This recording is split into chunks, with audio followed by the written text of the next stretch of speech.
Factory மூடப்படுது அல்லது ஒரு பெரிய நிறுவனம் திவாலாயிடுச்சுன்னு செய்திகள்ல பார்க்கும்போது வேலை இழப்புங்கிறது நமக்கு ரொம்ப வெளிப்படையா தெரியும் இல்லையா? ஆமா, அது ஒரு பெரிய ஷாக் மாதிரி நமக்கு உடனே நியூஸ்ல தெரிஞ்சிடும். கரெக்ட். ஒருத்தருக்கு எலும்பு முறிவு ஏற்பட்டா எக்ஸ்ரேல அந்த முறிவு எவ்வளவு தெளிவா தெரியுமோ அதுபோல அந்த வேலை இழப்பும் நமக்கு தெளிவா புரியும். ஆனா உண்மையில என்ன நடக்குதுன்னா, நம்ம கண்ணுக்கே தெரியாம நம்மளோட வேலைவாய்ப்பு சந்தை, அதாவது அந்த ஜாப் மார்க்கெட் உருமாறிக்கிட்டு இருக்கு. கம்பெனிகள்ல லாபம் அதிகமாகுது, ஆனா ஜூனியர் லெவல்ல இருக்கிற வேலைகள் சத்தமே இல்லாம காணாம போயிட்டு இருக்கு. இது ஏன் நடக்குது? அதுதான் இன்னைக்கு நாம காக்க போற மிக முக்கியமான விஷயம். மே 2026 நிலவரப்படி தற்போதைய வேலைவாய்ப்பு சந்தையில ஏஐ எப்படிப்பட்ட மாபெரும் மாற்றங்களை உருவாக்கிட்டு இருக்கு அப்படிங்கறத நம்ம ரொம்ப ஆழமா அலச போறோம். கண்டிப்பா. தொடர்ந்து கத்துக்க துடிக்கிற உங்களுக்காகவே நிறைய டேட்டாவை திரட்டி இந்த ஒரு ஆழ்ந்து தேடலை நாங்க உருவாக்கியிருக்கோம். சரி, இந்த அலசலுக்கு நாம என்னென்ன ஆதாரங்களை எடுத்திருக்கோம்? ஆக்சுவலா இதுக்கு கோல்ட்மேன் சாக்ஸ், மெக்கன்சி மாதிரியான பெரிய நிறுவனங்களோட சமீபத்திய ரிப்போர்ட்ஸ், அதுக்கப்புறம் 2025ல நடந்த பாரிஸ் ஏஐ உச்சி மாநாடு, சமீபத்துல நடந்த இந்தியா ஏஐ உச்சி மாநாடு, அப்புறம் challenger grey and Christmas data, இது எல்லாத்தையும் அடிப்படையா வச்சுதான் இந்த விவாதத்தை நாம கொண்டு போக போறோம். சரி, இத கொஞ்சம் விரிவாகவே அலசுவோம். உலகெங்கிலும் உள்ள அரசியல் தலைவர்கள் ஏஐ தொழில்நுட்பத்தை வச்சு உங்களோட வேலைவாய்ப்பின் மீது எப்படி பந்தயம் கட்டுகிறார்கள் அப்படிங்கிறது தான் நாம இன்னைக்கு தேட போற விடை. ஆமா, உங்க வேலைக்கு பின்னால என்னென்ன அரசியல் வியூகங்கள் நடக்குதுன்னு தெரிஞ்சுக்கிறது ரொம்ப ரொம்ப அவசியம் இப்போ. கண்டிப்பா. ஆனா நாம இந்த தரவுகளுக்குள்ள போறதுக்கு முன்னாடி ஒரு விஷயத்த ரொம்ப தெளிவா சொல்லிடலாம். நாம அமெரிக்கா, சீனா மாதிரியான பல நாடுகளோட அரசியல் கொள்கைகளை பத்தியும் பேச போறோம். இதுல வலதுசாரி, இடதுசாரி அப்படின்னு எந்த ஒரு அரசியல் நிலைப்பாட்டிற்கும் நாங்க இங்க ஆதரவு தெரிவிக்கல. கரெக்ட், அது ரொம்ப முக்கியம்.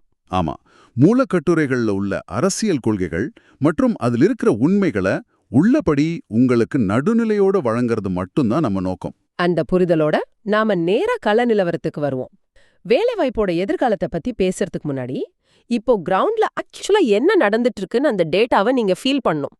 கோல்ட்மேன் சாக்ஸ் சமீபத்துல கொடுத்த ஒரு ரிப்போர்ட்ல ஒரு அதிர்ச்சியான விஷயம் இருக்கு. என்ன அது? அமெரிக்காவில மட்டும் பாத்தீங்கன்னா ஒவ்வொரு மாசமும் 25,000 வேலைகள் ஏஐயால் முழுமையா பறிக்கப்படுது. ஆனா அதே சமயம் ஏஐ உதவியோட வெறும் 9,000 வேலைகள் மட்டும்தான் மேம்படுத்தப்படுது, அதாவது ஆக்மெண்ட் ஆகுது. ஒரு நிமிஷம், இத கணக்கு போட்டு பார்த்தா ஒவ்வொரு மாசமும் நெட் லாஸ், அதாவது நிகரமா 16,000 வேலைகள் நிரந்தரமா காணாம போகுதே. எக்ஸாக்ட்லி. அந்த 16,000 பேர் செஞ்ச வேலைக்கு இனிமே மனிதர்களே தேவையில்ல. இந்த நம்பர் ரொம்ப பெருசா இருக்கு. இது எல்லா துறைகளுக்கும் பொருந்துமா? இது எல்லா துறைகளையும் சேர்த்த ஒரு ஆவரேஜ் மட்டும்தான். ஆனா டெக்னாலஜி துறையில, அதாவது ஐடி செக்டர்ல நிலைமை இன்னும் மோசம். 2026 ஏப்ரல் மாச நிலவரப்படி டெக் துறையில மட்டும் வேலை இழப்பு 1,50,000 தாண்டிடுச்சு. My God, 1,50,000? ஆஹா, இதுல பாதிக்கு மேல, அதாவது 50%க்கும் அதிகமான வேலை இழப்புக்கு நேரடி காரணம் ஏஐ தான். இந்த வருஷத்தோட முதல் 2 மாசத்துல ஜான்வரி, பிப்ரவரியில மட்டும் 32,000 டெக் வேலைகள் காணாம போயிருக்கு. சரி, இந்த வேலை இழப்பெல்லாம் நம்ம செய்திகள்ல அடிக்கடி பார்க்கறோம். ஆனா இங்க எனக்கு ஒரு கேள்வி இருக்கு. பல நிறுவனங்கள் தங்களோட ஊழியர்களை வேலையை விட்டு தூக்கல, ஆனா அவங்களோட ரோல் மாறிக்கிட்டே இருக்கு. இத பத்தி மெக்கின்சி நிறுவனத்தோட 2025 ரிப்போர்ட் ஒன்னு பேசுது. அது என்ன? இங்க ஆச்சரியமான விஷயம் என்னவென்றால், மெக்கின்சி சுட்டிக்காட்டுற அந்த ஆபத்தான உண்மைதான். நாம என்ன நினைக்கிறோம்னா, எதிர்காலத்துல வரப்போற ஏதோ ஒரு சூப்பர் ஏஐ நம்ம வேலைகளை பறிக்கும்னு நினைச்சிட்டு இருக்கோம். ஆமா, ஒரு சயின்ஸ் ஃபிக்ஷன் படத்துல வர்ற மாதிரி. கரெக்ட். ஆனா அது தேவையில்லை. இப்ப நம்ம கைகள்ல இருக்கிற, இப்போ புழக்கத்துல இருக்கிற இதே ஏஐய வச்சே அமெரிக்க பொருளாதாரத்துல இருக்கிற 57% வேலை நேரத்தை, அதாவது ஒர்க் ஹவர்ஸ்னு சொல்லுவோம்ல, அதை ஆட்டோமேட் பண்ண முடியும்னு சொல்றாங்க. 57%? ஆமா. இங்க கவனிக்க வேண்டியது வேலைகளை விட வேலை நேரங்கள் குறைவதுதான் இங்க முக்கிய பிரச்சனை. இதை கொஞ்சம் பிராக்டிக்கலா நம்ம புரிஞ்சுக்க முயற்சி பண்ணுவோம். இந்த 57% வேலை நேரம் குறைப்பு அப்படிங்கிறது ஒரு கண்ணுக்கு தெரியாத வேலை இழப்பு மாதிரி இருக்கு. எப்படி சொல்றீங்க? அதாவது உங்களை வேலையை விட்டு நீக்க மாட்டாங்க, ஆனா உங்களுக்கான வேலை பளுவும் அதற்கான ஊதியமும் மாயமா மறைந்து விடும். சரியா? ஒரு நாள் முழுக்க நீங்க செய்யற டேட்டா அனாலிசிஸ ஏஐ 10 நிமிஷத்துல செஞ்சா உங்களுக்கான அந்த 8 மணி நேர தேவை அங்க இல்லாம போயிடுது. ரொம்ப கரெக்டா சொன்னீங்க. உங்களுக்கான தேவை குறையும். இந்த மாற்றத்தால அதிகமா பாதிக்கப்படுறது யாருன்னு நினைக்கிறீங்க? கம்பெனில பல வருஷமா இருக்கிற சீனியர் எக்ஸிகியூட்டிவ்ஸ் கிடையாது. 22ல இருந்து 25 வயசுக்குள்ள இருக்கிற அந்த ஜென் சி அப்படின்னு சொல்லப்படுற புது பட்டதாரிகள் தான். நிஜமாவா? அந்த என்ட்ரி லெவல் பசங்களையா இது பாதிக்குது?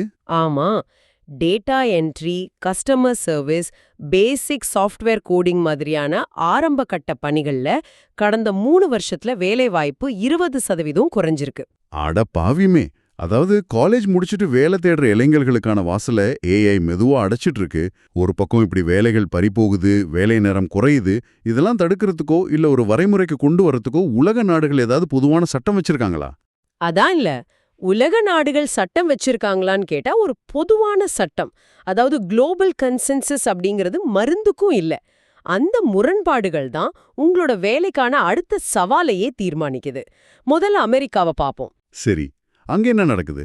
2025ல பதவியேற்ற ட்ரம்ப் நிர்வாகம் என்ன பண்ணாங்கன்னா, முந்தைய பிடன் அரசு கொண்டு வந்த ஏஐ பாதுகாப்பு விதிகளை மொத்தமா நீக்கிட்டாங்க. ஓ, அந்த சேஃப்டி ரூல்ஸ் எல்லாத்தையும் கேன்சல் பண்ணிட்டாங்களா? ஆமா, தடைகளை நீக்குதல், அதாவது டீரெகுலேஷன் என்பதே இவங்களோட தாரக மந்திரம். மாநில அரசுகள் கொண்டு வர்ற தனிப்பட்ட சட்டங்களையும் முறியடிச்சு வேகம் மற்றும் குறைந்தபட்ச கட்டுப்பாடுகள் அப்படிங்கிற கொள்கையை அவங்க கையில எடுத்திருக்காங்க. இத ஒரு புதிய தொழில் புரட்சியா அவங்க வாதிடுறாங்க. இது கேட்கறதுக்கே கொஞ்சம் பயமா இருக்கே. ஒரு கார் ரொம்ப வேகமா போகணும் அப்படிங்கிறதுக்காக அதோட பிரேக்கையே கழட்டி எறிஞ்ச மாதிரி இல்ல இருக்கு. அமெரிக்கா இப்படி ஒரு முடிவு எடுக்க என்ன காரணம்? அதுக்கு முக்கிய காரணமே சீனா தான். சீனா ரொம்ப ஸ்ட்ராங்கான ஒரு நீண்ட கால வியூகத்தை வச்சிருக்காங்க. சீனா அதிபர் ஜி ஷின்பிங் 2025 சீனா புதிய உச்சம் தொட்ட ஆண்டுன்னு சொல்றாரு. இதுக்கு அந்த டீப் சீக் ஏஐ மாடல் ஒரு காரணமா? எக்ஸாக்ட்லி.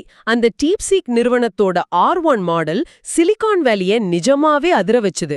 பெரிய பெரிய அமெரிக்க நிறுவனங்கள் பல பில்லியன் டாலர்கள் செலவு பண்ணி உருவாக்குற மாடலை அவங்க ரொம்ப குறைஞ்ச செலவுல உருவாக்கிட்டாங்க. ஆமா, அது ரொம்ப பெரிய நியூஸா வந்துச்சு. அது மட்டும் இல்லாம 2027க்குள் 70% மற்றும் 2030க்குள் 90% பொருளாதாரத்துல ஏஐய புகுத்துவதுதான் சீனாவோட 5ஆண்டு திட்டத்தோட இலக்கு. 90%? அது ரொம்ப அக்ரெசிவாச்சு. ஆமா, மேலும் அவங்க குளோபல் சவுத் அப்படின்னு சொல்லப்படுற வளரும் நாடுகளுக்கான ஏஐ ஆளுகை முன்முயற்சியின் மூலம் தங்களை ஒரு பொறுப்பான உலக தலைவனா முன்னிறுத்துறாங்க. ஓஹோ, அப்போ அமெரிக்கா வேகமா போகணும்னு பிரேக் கழட்டுறாங்க. சீனா குறைந்த செலவுல டெக்னாலஜியை உருவாக்கி உலக நாடுகளை தம் பக்கம் இழுக்கிறாங்க. இந்த ரேஸ்ல ஐரோப்பாவும் பிரிட்டனும் என்ன பண்றாங்க? ஐரோப்பிய ஒன்றியம் எப்பவுமே சட்டங்களுக்கு ரொம்ப முக்கியத்துவம் கொடுப்பாங்களே. அதுதான் உங்களுக்கு இப்போ பெரிய சிக்கல். ஐரோப்பிய ஒன்றியம் 2024ல கொண்டு வந்த ஏஐ சட்டம் பாதுகாப்பிற்கு தான் முதலிடம் கொடுக்குது. ஆனா இப்போ என்னாச்சுன்னா, போட்டியில் பின்தங்கிடுவோமோங்கிற அச்சத்துல பிரான்ஸ் அதிபர் மேக்ரான் அந்த விதிகளை எளிமையாக்க நினைக்கிறாரு.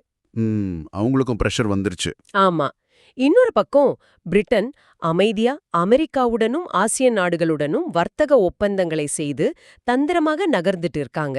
இதுல இந்தியா என்ன நிலைப்பாட்டுல இருக்கு? 2026 பிப்ரவரியில டெல்லியில நடந்த ஏஐ உச்சி மாநாட்டுல பிரதமர் மோடி என்ன சொன்னார்னா, ஏஐ என்பது ஜனநாயக பண்புடனும் மனிதர்களை மையப்படுத்தியும் இருக்கணும் அப்படின்னு ஒரு வலுவான கருத்தை முன் வச்சார். அதாவது ஹியூமன் சென்ட்ரிக் அப்ரோச். கரெக்ட். இப்போ இத ஒரு பரந்த கண்ணோட்டத்துல பார்த்தோம் என்றால் உலக அளவுல ஒருமித்த கருத்து என்பது சுத்தமா இல்ல. டெக்சாஸ்ல அனுமதிக்கப்படும் ஒரு ஏஐ மாடல் பிரசல்ஸ்ல தடை செய்யப்படலாம். இந்த விதிமுறைகளின் குழப்பங்களுக்கு நடுவுல தான் சாமானிய ஊழியர்களான நாம சிக்கிக் கொண்டுள்ளோம். இது ரொம்பவும் குழப்பமான ஒரு சூழ்நிலை தான். சரி, இந்த அரசியல் முரண்பாடுகளும் புள்ளி விவரங்களும் ஒரு தனி மனிதனோட வேலையில எப்படி எதிரொலிக்குது அப்படிங்கறத ஒரு கலர் கோடிங் முறையில பிரிச்சு பார்ப்போம்.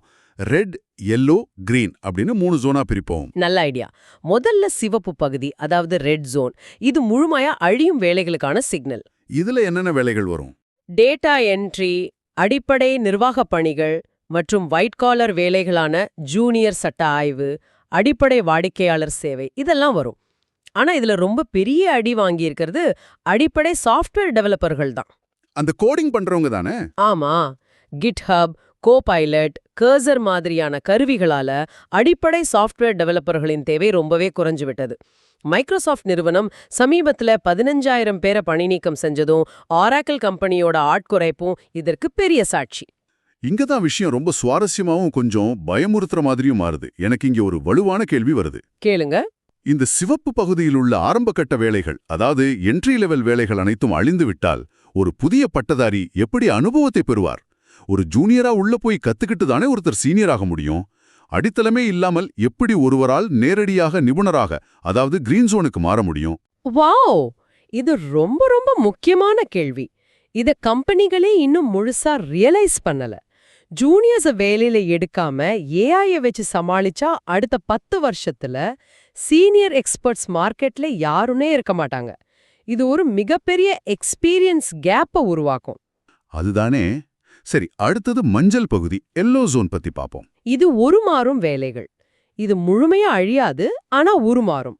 உதாரணத்துக்கு கணக்காளர்கள், அதாவது அக்கவுண்டன்ட்ஸ் வெறும் டேட்டாவை சரிபார்ப்பதை விட்டுவிட்டு தொழில் யுக்திகளை வழங்கும் ஆலோசகர்களாக மாற வேண்டும். அதாவது பிசினஸ் ஸ்ட்ராட்டஜி சொல்றவங்களா மாறணும். கரெக்ட்.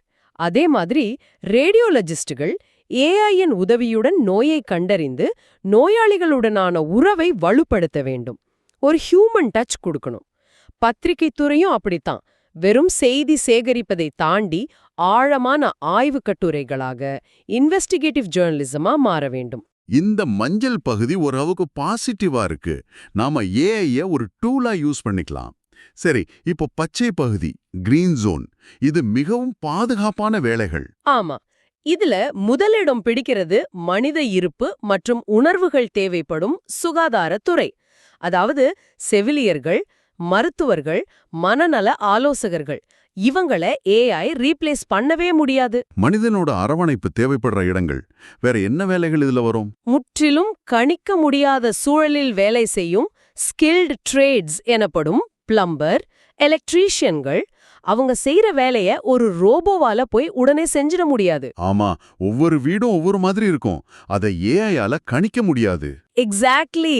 அதுக்கப்புறம் புதிய எல்லைகளை தொடும் ஆராய்ச்சியாளர்கள் மற்றும் கற்பனை திறன் கொண்ட படைப்பாளிகள். அந்த கிரியேட்டிவ் ஸ்ட்ராட்டஜி பண்றவங்க. ஆமா, ஏஐ உள்ளடக்கத்தை, அதாவது கண்டென்ட்டை உருவாக்கலாம். ஆனால் அந்த படைப்பின் ஆன்மா, அந்த விஷன் மனிதர்களிடமே உள்ளது. இது ஒரு முக்கியமான கேள்வியை எழுப்புகிறது இல்லையா? மனிதர்களின் உண்மையான அக்கறை, எதிர்பாராத சூழல்களை கையாளும் உடல் ரீதியான திறன் மற்றும் தார்மீக பொறுப்பு ஆகியவற்றை எந்த ஒரு ஏஐயாலும் பிரதிபலிக்க முடியாது என்பதை இந்த பச்சை பகுதி நமக்கு ரொம்ப தெளிவா நிரூபிக்கிறது. 100க்கு 100 உண்மை. சரி, வேலைவாய்ப்பு சந்தையின் வரைபடம் எப்படி இருக்கிறது என்று பார்த்துவிட்டோம். இப்போது இதிலிருந்து தப்பிக்க அல்லது இதில் வெற்றி பெற இதை கேட்டுட்டு இருக்கிறவங்க என்ன செய்ய வேண்டும்? நீந்தி பிழைக்க ஒரு 5 கட்டளைகள் சொல்லுங்க. கண்டிப்பா. முதல் கட்டளை, ஏஐயை சரளமாக பயன்படுத்துங்கள். அதாவது ஃப்ளூவன்சி நாட் டிபெண்டன்ஸ். ஏஐயை சார்ந்திருக்காதீர்கள், அதை உங்கள் கருவியாக மாற்றுங்கள். அதாவது அதுக்கு அடிமையாகாம நம்ம கண்ட்ரோல வச்சுக்கணும். ஆமா, ஏஐயை பயன்படுத்த தெரிந்த ஒரு மருத்துவர் அல்லது மார்க்கெட்டிங் நிபுணர் மார்க்கெட்ல பல மடங்கு சக்தி வாய்ந்தவர். 2வது கட்டளை, உங்கள் மதிப்பை உயர்த்துங்கள். மூவ் அப் த வேல்யூ செயின்னு சொல்லுவாங்களே, அதுவா? அதேதான். விதிகளை பின்பற்றி செய்யும் வேலைகளை ஏஐயிடம் தள்ளிவிட்டு நீங்கள் யுக்தி மற்றும் ஜட்ஜ்மெண்ட், அதாவது ஸ்ட்ராட்டஜி அண்ட் ஜட்ஜ்மெண்ட் சார்ந்த பணிகளுக்கு முன்னேறுங்கள். சூப்பர். 3வது கட்டளை என்ன? டி ஷேப்டு திறன்களை வளருங்கள். அதாவது ஒரு துறையில் ஆழமான அறிவும் மற்ற துறைகளில் பரவலான புரிதலும் தேவை. உதாரணத்திற்கு ஹெல்த் கேர் மற்றும் டேட்டா சயின்ஸ் தெரிந்த ஒருவருக்கான தேவை சந்தையில் மிகப்பெரியது. இது ரொம்ப பிராக்டிக்கலான அட்வைஸ். 4வது என்ன? 4வது மனித தொடர்புகளில் முதலீடு செய்யுங்கள். துல்லியமாக தொடர்பு கொள்வது, நம்பகத்தன்மை மற்றும் பிறர் சொல்வதை காது கொடுத்து கேட்பது போன்ற சாஃப்ட் ஸ்கில்ஸ் இனிமேல் மென்மையானவை அல்ல. அவைதான் ஏஐயால் தொட முடியாத, அசைக்க முடியாத திறன்கள். ஓ, சாஃப்ட் ஸ்கில்ஸ் தான் இனிமே ஹார்ட் ஸ்கில்ஸ். 5வது கட்டளை? 5வது ரொம்ப முக்கியம். அரசியல் யதார்த்தத்தை புரிந்து கொள்ளுங்கள். அதாவது பாலிடிக்ஸ் பத்தி தெரிஞ்சுக்கணும்னு சொல்றீங்களா? ஆமா, தனிப்பட்ட திறன்கள் மட்டும் போதாது. வேலைவாய்ப்பு மாற்றங்களின் போது தொழிலாளர்களை பாதுகாக்கும் திறன் மேம்பாட்டு பயிற்சிகளை, அதாவது ரீட்ரெய்னிங் புரோகிராம்ஸ் வழங்கும் தலைவர்களையும் கொள்கைகளையும் நீங்கள் ஆதரிக்க வேண்டும். ஆக இதற்கெல்லாம் என்ன அர்த்தம்? ஏஐ தொழில்நுட்பம் மனிதர்களை அழிக்க வரவில்லை. மனிதர்கள் செய்யும் அந்த சலிப்பான பணிகளை, டாஸ்க்ஸை மட்டுமே அழிக்க வருகிறது. கரெக்ட். டாஸ்க்ஸை மட்டும்தான் ரீப்ளேஸ் பண்ணுது. இதை உணர்ந்து மனிதர்களுக்கு மட்டுமே உரித்தான தனித்துவமான திறன்களை நோக்கி நகர்பவர்கள் இந்த காலகட்டத்தை தங்களின் வாழ்நாளின் மிகச்சிறந்த திருப்புமுனையாக பார்ப்பார்கள். இந்த மாற்றம் உங்களை தேடி வரும். அதை உங்கள் சொந்த நிபந்தனைகளின்படி சந்திக்க நீங்கள் தயாராக இருக்கிறீர்களா என்பதே இப்போதைய கேள்வி. ரொம்ப அழகா சம்மரைஸ் பண்ணீங்க. நன்றி.